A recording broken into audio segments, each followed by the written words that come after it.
Hello, hello, hello. Hello, hello, hello, hello, hello, hello, hello. Hi, hello, hello, hello, hello, hello,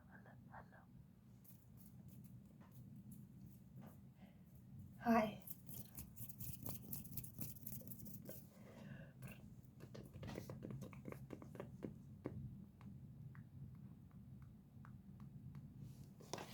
This is the fifth time. No, this is the third time I've been trying to film this video. The first time I accidentally deleted the video, and the second time it was just bad. Lots of background noise. Oops. Fuck. I think I'm destined not to make this video, but I'm gonna try anyways. Okay. Also my voice is a little bit going out.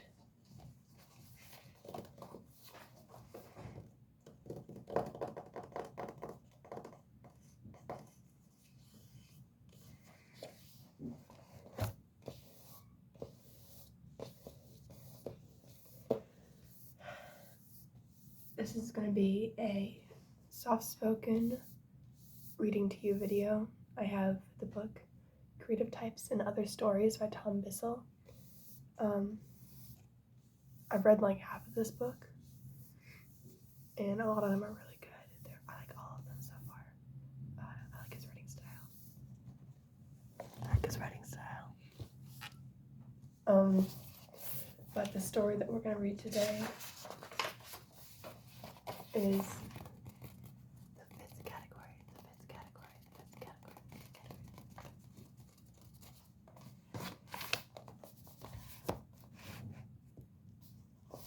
Hopefully no more interruptions. Sorry if this intro's a bit to the point.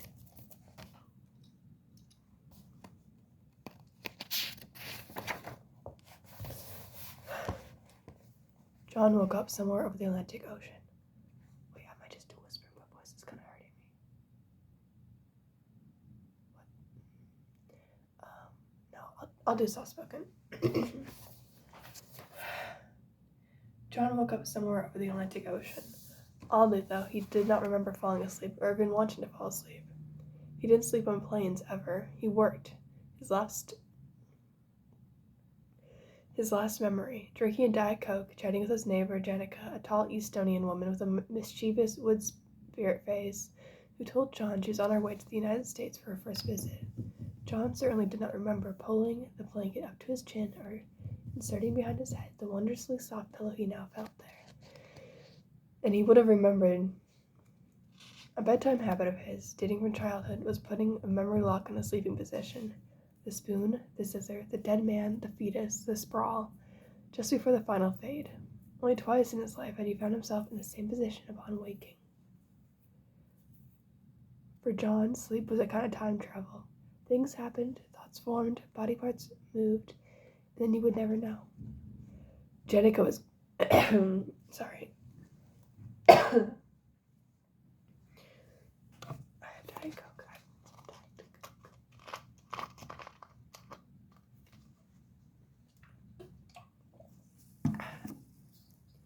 Jenica was gone. She probably opted for a stretch.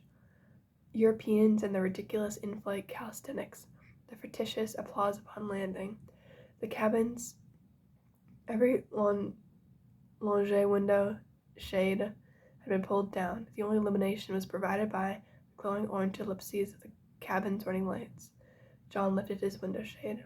What he saw could not be. His flight landed in New York at 4 p.m. It was not a night flight, and yet outside endless night. Jenica's seat, John now realized, was not the only vacant one. The remaining 40-odd business class seats were also empty. He lunged for his seatbelt. The cozily paired thrones of business class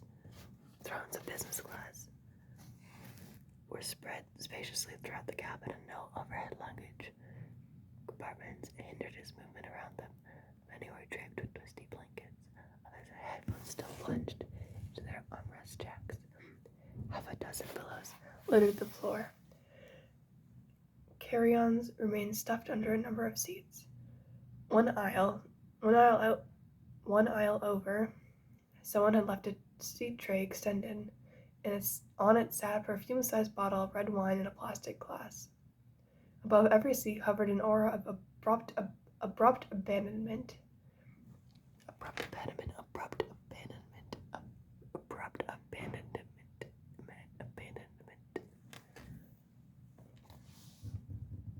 Something happened, he guessed, that gathered everyone's attention back in coach. A drunken Finn, punching out a flight attendant. Maybe a heart attack. John whipped aside the thin blue curtain that allowed those in coach to merely imagine their deprivation. His hand quickly sought the steadying reality of the gray partition from which the curtain hung. Before him spanned 30 darkened rows of unfilled seats. Out of shock, he took a single step forward. He reached for his iPhone, sensing its absence before his hand touched his pocket. Despite the darkness, he saw a few crude shapes on the first row of the seats. Paperbacks, newspapers, a briefcase. They grew darker and deeper into the rows he walked, as though he were entering a synthetic jungle. How fundamentally wrong it felt to run down the narrow aisle of the commercial aircraft. When he reached the tight, dark aft quarters, he felt trapped in a bewildering, unfamiliar closet. His hands fumbled over the braille of the visible world. The attendants' jump seats were up. Adjacent to one of them was a mounted flashlight which he pulled from its cradle.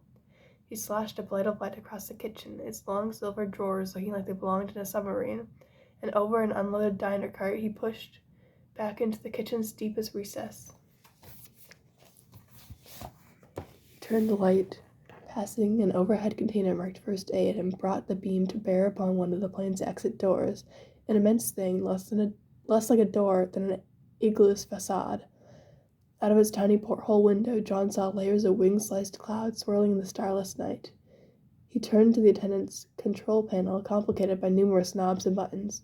Even though it was a Finnair flight, everything was in English. At the bottom of the panel was a red back button. He worked his way up past several call buttons, all dark, a small green screen glowing with utterly unfathomable information. Public announcement button, and finally the lighting panel, which held not buttons but knobs, all of which he began turning.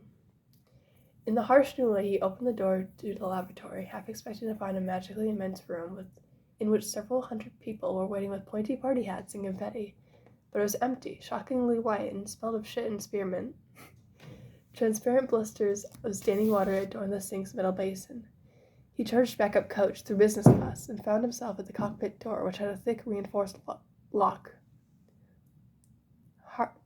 Reinforced look. Hardened was the technical term. How to proceed was unclear. Any display of forcefulness so close to the pilot seemed to John both unwise and potentially unlawful, so he knocked. When no one answered, he attempted to open it. Locked. He knocked yet again. He noticed a small, knee-level cabinet.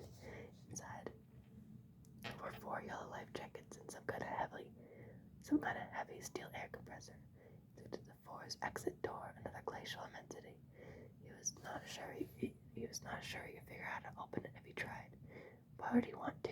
John realized he was already considering a 35,000-foot free fall as a potentially viable exit plan.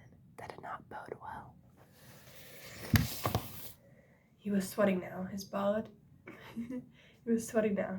as though having at last accepted, analyzed, and rejected the information his mind had set forth, began its pointless counterattack.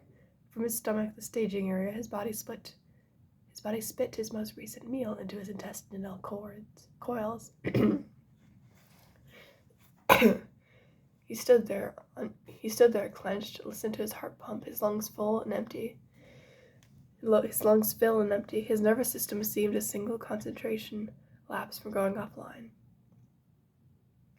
He pounded on the cockpit door, shouting to whomever was inside that something had happened. He needed help. When finally he stopped, his forehead came to rest upon the door's reinforced outer shell. He felt weak and white-bellied and exposed. He then heard something on the door's other side and jumped back, not yet willing to believe that he had heard it. Slowly he closed back in, fitting his ear within the cup his hand formed against the cold metal. On the other side of the door, in the cockpit of the plane with no passengers, someone was weeping.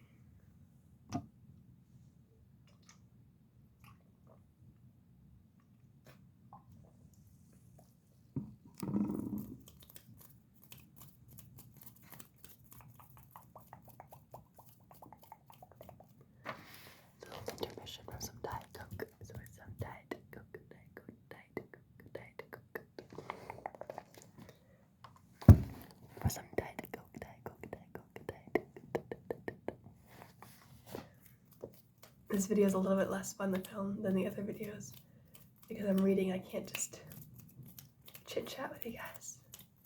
But I'm still having a fun time. I like this story. Okay. He had been advised not to travel outside the United States by his lawyer, his sympathetic university colleagues.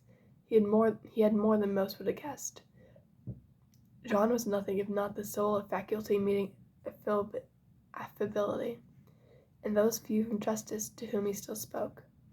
But when an invitation to speak at a conference, International Law on the Future of American-European Relations, in Tallinn, Estonia, was first extended 6 months ago, John did what he always did. He talked to his wife.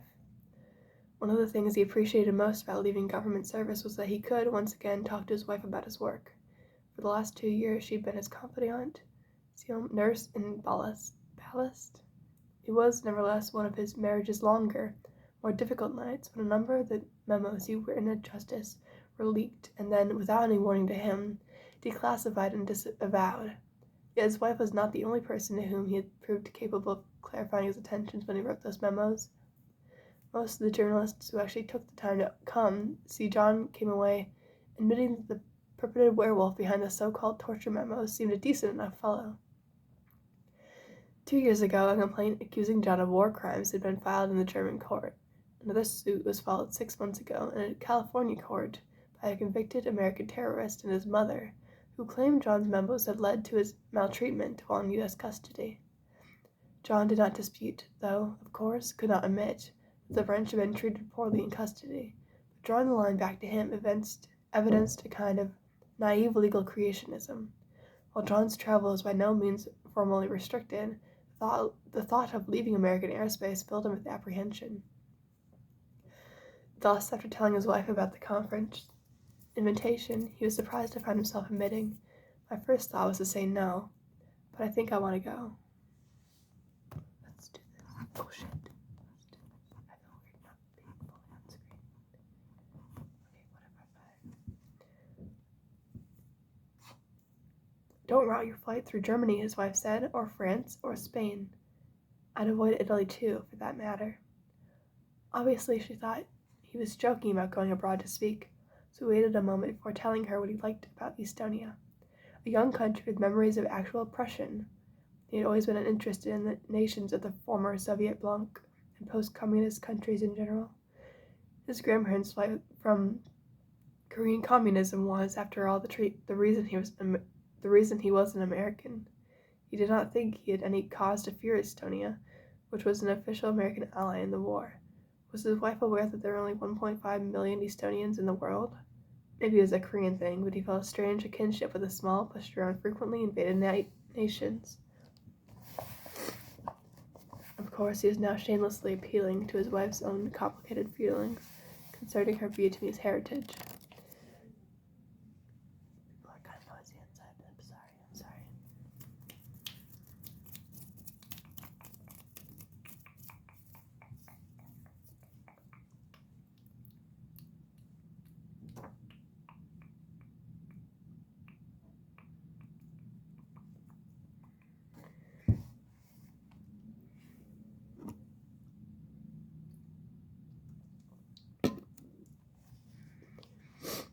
She asked how he could be certain it was not simply a trap to publicly humiliate him. To that he already had something of an answer. The event's organizers had promised, unprompted, that no topics would be discussed beyond John's willingness to discuss them. They were aware of the lawsuits and promised him full escape pod capability during any line of questioning. Escape pod. His words, not theirs. Like any nerd who grew up in the 1970s, John was always good for a Star Wars reference. The U.S. Embassy, moreover, was aware of John's invitation, aware of, their words, not his. A middling embassy like Estonia's was no doubt heavily staffed with administration flunkies and professional vacationists. Given that John was the only former member of the administration who insisted on talking about the decisions he had made while part of it, he was as popular among them as a leper ball. "You'll talk about it all anyway," she said, "won't you?" John often reduced his lover to similar frustration. He was not afraid to defend himself, provided his interlocutor was not obviously carrying a torch and kindling. After John granted an interview to Esquire, his lawyer didn't speak to him for a week.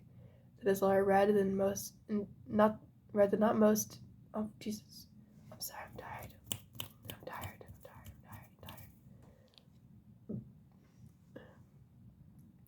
You're a smooth one, Consul, he told John. John smiled at his wife. Of course he would talk about it all. He knew that he could and would not stay. He knew what he could and could not say. He was a lawyer. When he told the event's organizers he'd be coming, they expressed as much surprise as excitement. He would be the only American, they said, and, as such, an invaluable part of the discussion. It was agreed he would speak alone at the close of his conference for an hour and then answer questions, some of which they warned might be hostile. Sounds fine, John emailed back. He had faced more bloodthirsty rooms than he imagined Eastonia could muster. Before agreeing, he checked in with the embassy in Tallinn. The staffers acknowledged the conference and wished him a successful trip. The last he would hear from them, he suspected. This is as far as I got in the two other videos. This is all new. I might try to finish the whole book. Let's see how long it is.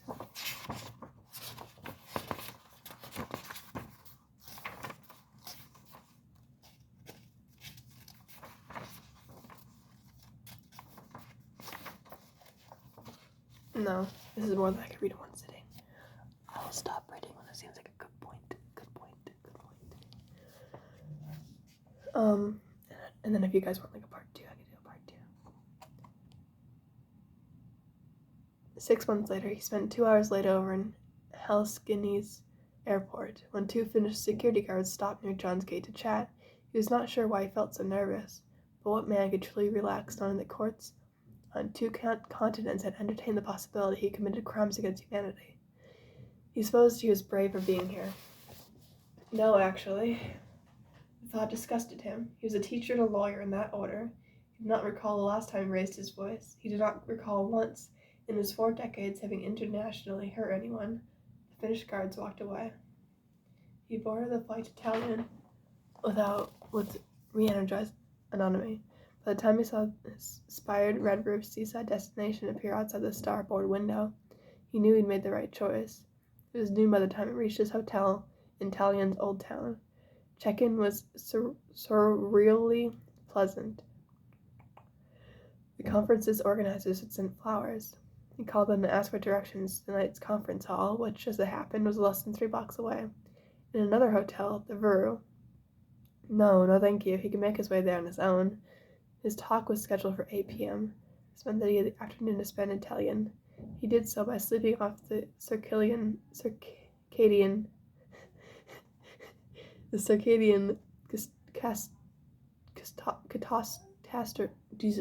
catastrophe by shooting across 10 time zones.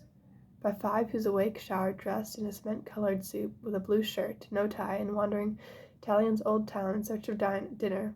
The organizers had offered to send someone over to take him to dinner, but no. He wanted to announce his conference presence with the same powerful abruptness he used to enter his classrooms.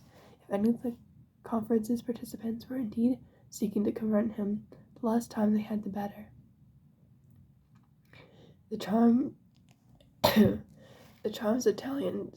Okay, my voice is really going out. I think I might be done. Okay, the second is last. I want to do a half an hour video. So the last 10 minutes are gonna be in whispers because my voice is like hurting me. Okay, wait, let me take this off.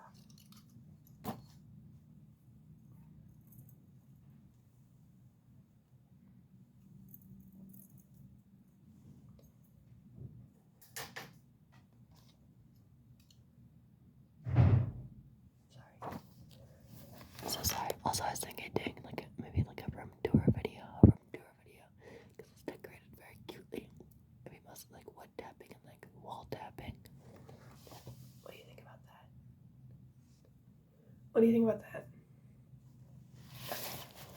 We're doing the rest in whisper. Okay.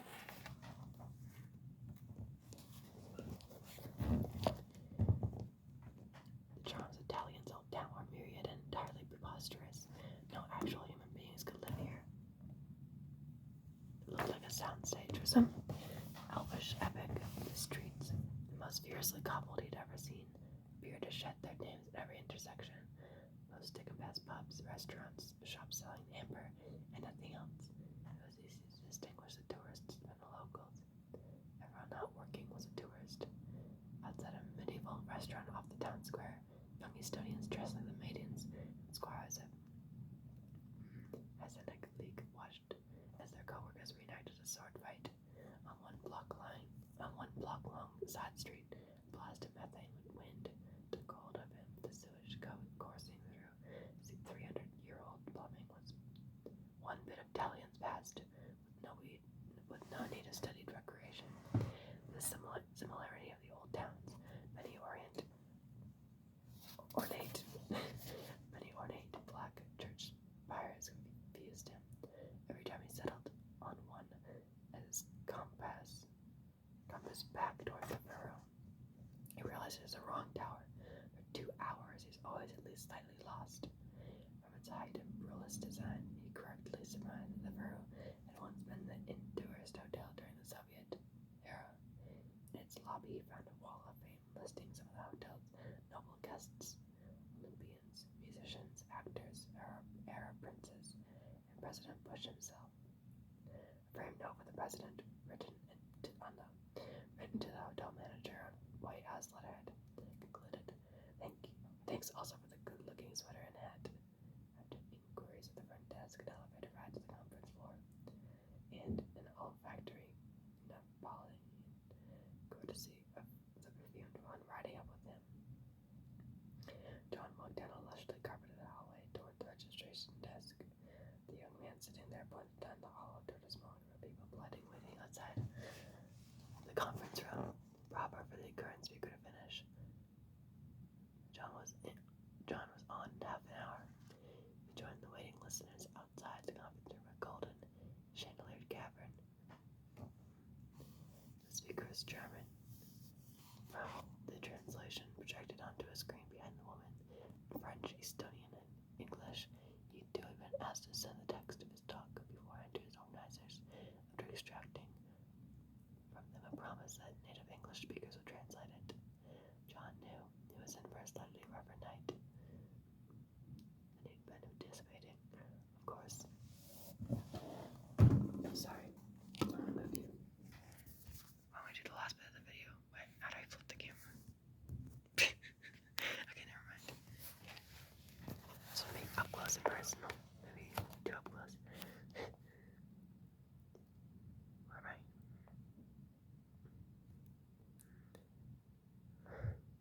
Of course, he heard all the tropes of the German woman's talk before she managed to applause and answered a few questions, after which a 10-minute break was announced. As people rose from their seats, another woman near the back of the room turned and spotted John, and with a smile of acknowledgement, walked toward him. John met her halfway. Okay, everyone's really noisy again. I think we're gonna be done here.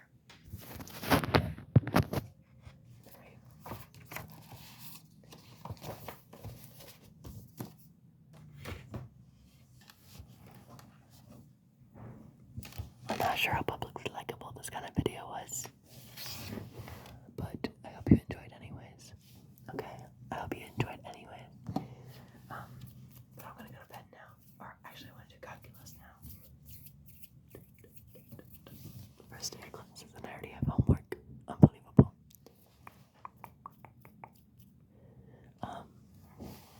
What else?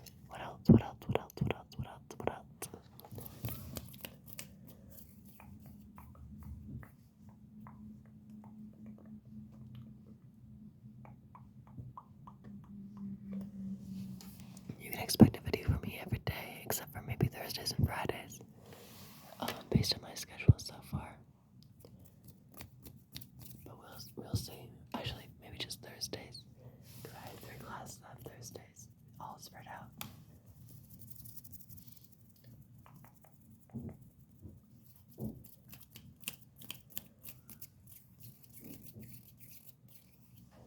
But I'm really trying.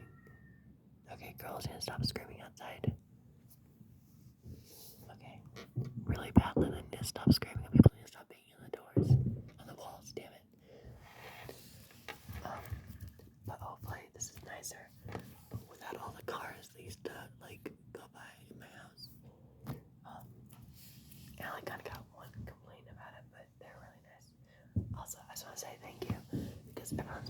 nice to me in the comments, and I really appreciate it.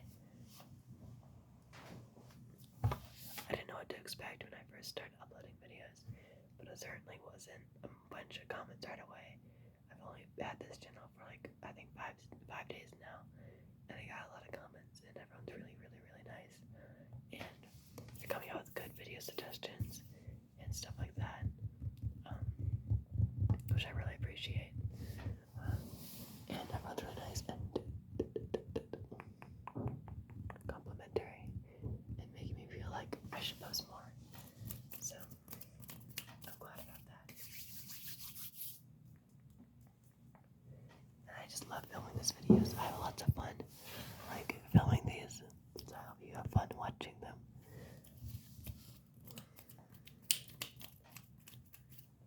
I'm really just trying to hit the 30-minute mark because I want a 30-minute video on my channel. What else can I do? Oh, I can show you something I bought recently. Actually, this is something I thrifted recently.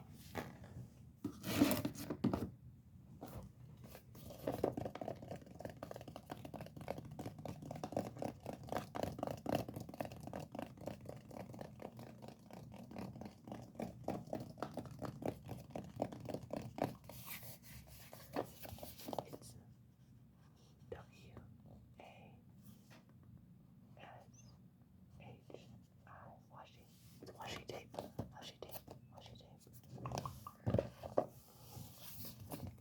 There's a whale.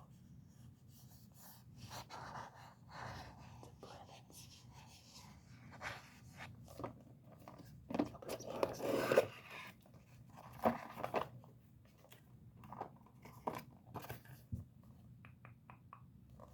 That's quite a bit of it.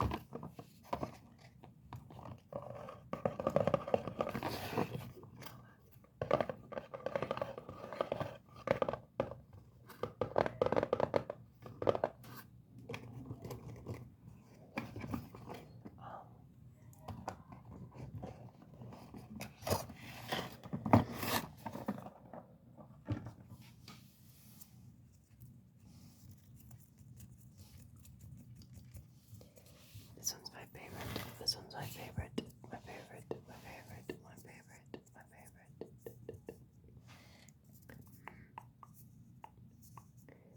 My favorite. It's very simple, but I think it's very cute. Very cute. Very cute. Very cute.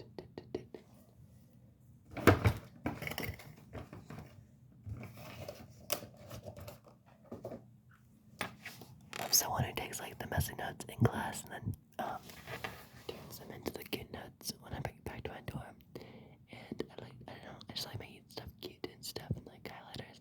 I have a lot of highlighters as well, but they're all in my backpack.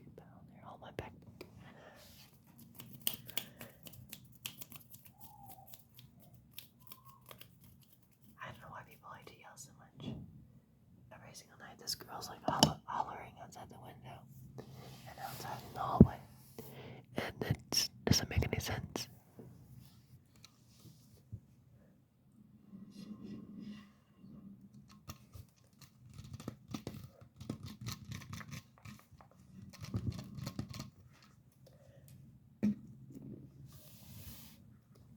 Oh shit, I'm sorry. But I'm already done now. Oh wait. Look at this sweater. Look at this sweater. Okay. Goodbye, goodbye, goodbye, goodbye, goodbye, goodbye, goodbye, goodbye, goodbye, goodbye, goodbye, goodbye. Salut, salut, salut, salut, salut, salut, salut, salut, salut, salut, salut, salut, salut, salut, salut, salut, salut is what you use for a casual hello or goodbye. Hello or goodbye. It's a casual hello, salut, salut, hello, hello, hello, hello. Or salut, goodbye, goodbye. Bye, bye, bye, bye, bye, bye, bye, bye, bye, bye, bye. Salut is a casual hello or goodbye. I took French for 5 years in high school, middle school, 5 years. And I'm not like good. I'm not horrible, but I'm not good. But I just think salut, salut, salut. Salut, salut, salut is very tingly. 7.